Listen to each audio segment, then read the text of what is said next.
Sveiki. Nu, iki Prienų 4 km liko. Čia prie Nemuno dabar sėdžiu aikštelėje tokioj salos. Sako, paukščius stebėti, ten yra kažkokios antys ar kas vandenį. Tai žodžiu, kažkaip visai gerai irgi.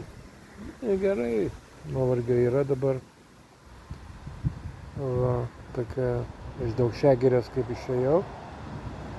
Ryte pakankamai energingai viskas buvo ir turėjau jėgų, gerai viskas buvo. Pirmiem 10 km, kaip visada šitas yra. Na ir paskui atėjom gana greitai atėjom iki Nemuno Kilpų regioninio parko.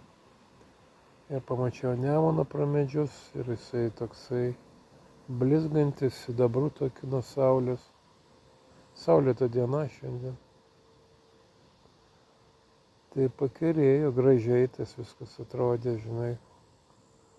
Upė yra tokia. Va ir paskui ėjom. Kodėl sakau ėjom? Todėl, kad jau šiandien buvo pakeleivių. Ir Vita su Aldona, dukra su mama, kurios nakvojo Daugšiagirėj. Irgi sutikau jas pakeliai, irgi prie Nemuno besigrožinčias. Va, truputį paėjom, bet išsiskyrėm, jos greičiau nuėjo kažkur tai. Va, paskui atsisėdau prie Nemuno dar kartą, jau prie pat vandens nuėjęs, prie pat kranto. Šaltinis toks tekėjo. Savo bičiulius pafotografavau ant akmens. Jo, ir tada tokios dvi merginos, kurias pasakojo man Vitos Aldona, kad jos yra Daugšiagirėj, jos nakvojo kitoj vietoj. Ir atėjo jos irgi tokios linksmos, džiugios. Bet jos eina nuo Žagarės. Jo. Tokios energingos. Viena iš jų ėjusi Camino Portuguese, portugališkai kelią. Nuo Porto iki Santiago. Nu, tai irgi kažkaip buvo tokių pokalbių gražių, įdomių apie portugališką kelią, pasakojo man.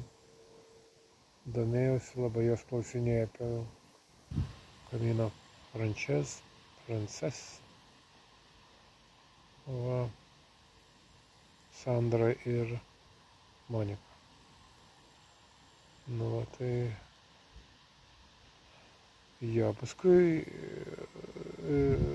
gražus miškas, parkas, gražus kelias, žvyrkelis, kartais smėlėtas. Jo, paskui atėjau iki Pociūnų, iki Pociūno aerodromo, sklandytuvai ir visokie lėktuvėliai ir vaikus ten mokina, bet šiandien ten niekas nedirbo. Tik jau paskui, kai jau nuėjau į tą bariuką,